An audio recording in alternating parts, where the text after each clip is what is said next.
What's up, guys? How's it going? I want to touch real quick on a saw that I bought. I ran one tank through it,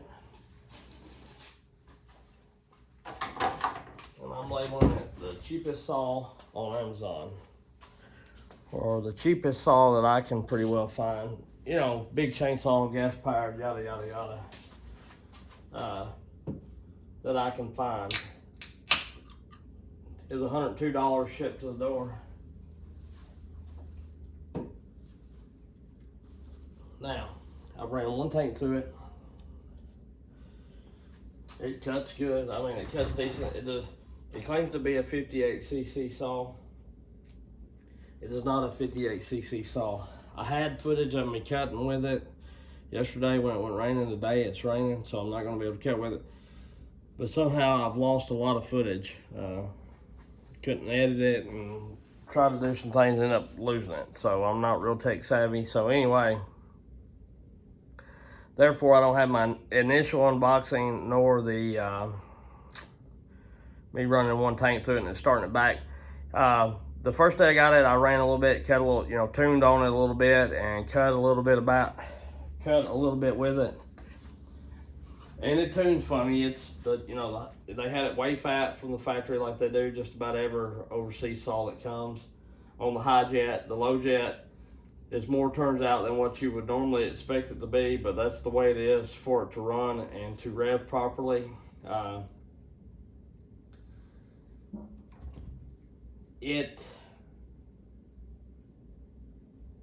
you can tell that I've cut with it. Like I say, I've ran one tank through it. But anyway, I started it, ran a little while, put it on camera, shut it off, brought it in here after I tuned it, let it set for a week, come back and fired it right up. It still fires up. It runs honestly really, really well. I don't know if that's the actual exhaust or what, probably. But, it starts up good. So then I ran it, cutting that red oak out there, and for it having a, semi-chisel chain on it, it really cut good. It does not cut as well as an Echo Timberwolf would, nor will it cut as good as like a 562 or something like that. But for $102 shipped to your door, and like I say, this was $102, tax and all, shipped to my door. That was what came out of my checking account. It's got the easy start, somewhat, so it's not hard to start. It's got a trigger lock back here.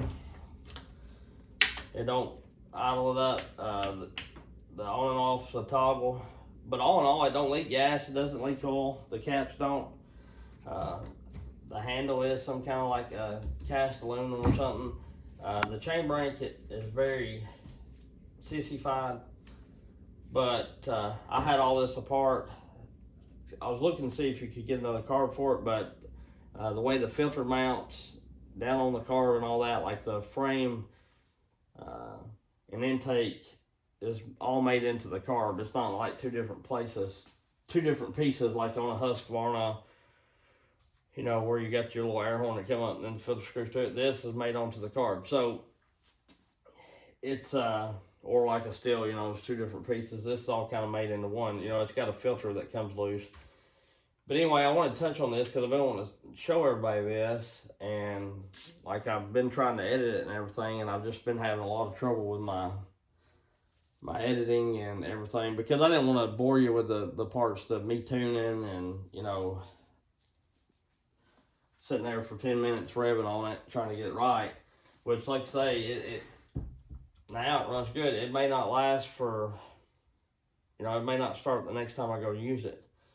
But then again, if it does, like I say, I've already run one tank through it, and I cut quite a bit of wood just playing around. So I'm pretty sure if you had a little tree or something like that to clean up, and you just want to buy this and not spend a lot of money, if you know how to tune a carb and you know how to play with the chainsaw a little bit, this wouldn't be terribly bad. Because this thing runs, now that I've got it tuned out, it runs at like 12.5 or something like that. It's the RPMs on it, which isn't terribly off for a, you know, supposedly 58cc saw. This is not 58cc's, but it also, to me, is not as heavy as a 58cc saw, I don't guess. But we'll check it out. I've got my little 41 here, and I've got some other saws, and we'll weigh them up with the bars and everything on them, just kind of to see where it comes in at. To me, it cuts probably maybe a little better than that 41 or 44 I got. Maybe a little better, but somewhere around about. And I'm going to do more testing with this. Just I've got to get a day and get some wood up here that I can, because I have a lot of saws that I want to go over and test and all that kind of stuff. So this is the 44. Got an 18-inch bar on it, I think. And I don't know how much gas and oil it's got in it, but it's 14 pounds.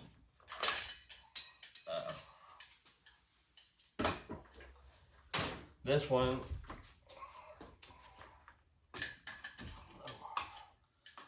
don't want to stay in my hookah. It's 14.24, and I know it's pretty well full of gas and oil. So it's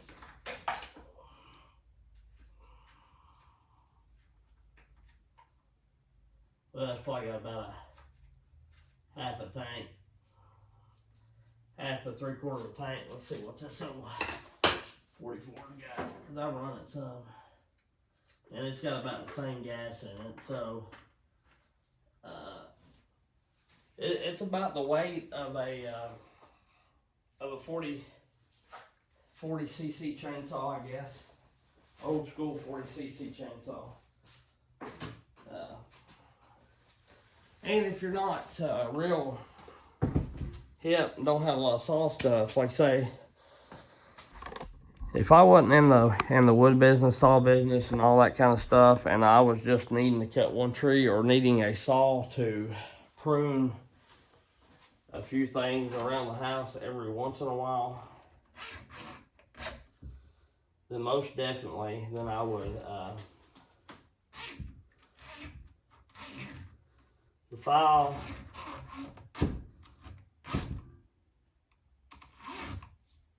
needs some, you know, it's not worth the shit really. But for as far as the saw goes, then yeah, I most definitely would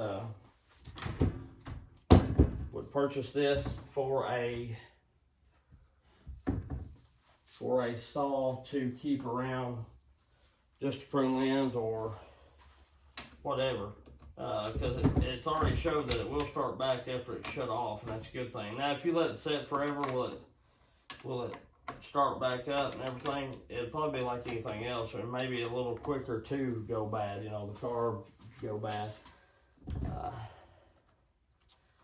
The chain catches, or the chain tensioner is kind of funny. It's up front here on the, not on the saw body, but on the actual, you know, the hoo-ha here.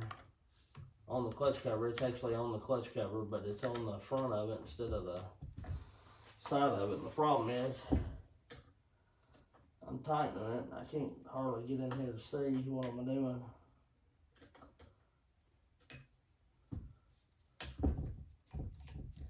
You don't want it too tight anyway, but you know, the tensioner's smooth. I've seen worse tensioners on some of the Husqvarnas. Is this a little less quality than a Husqvarna? I'm gonna say yeah. You know, it oils fairly decent. It does have an adjustable oiler.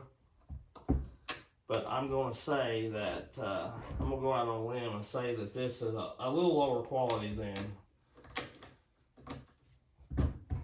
a Husqvarna saw. Now, you know, I don't know that for certain, but there's things about Husqvarna that I like way better than this. But they cost a little more than this does.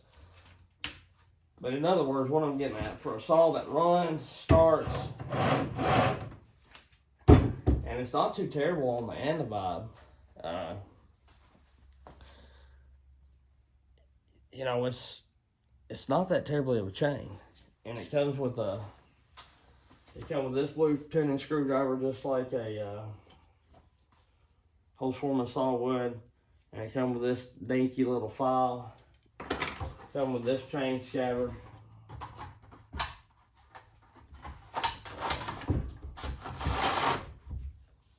And, you know, I'm sure it comes with a bar wrench, but I cleaned on the shop, and I do not know what I did with it. Like I say, I've had this saw for a minute. It's got a plastic chain catch, you know, that ain't gonna last very long, but it's rubber and spring mounted. It's kind of like a Makita Domar in the sense of how it's bodied to the saw, because a Makita Domar is spring and rubber mounted. They're in between a Stihl and a Husky.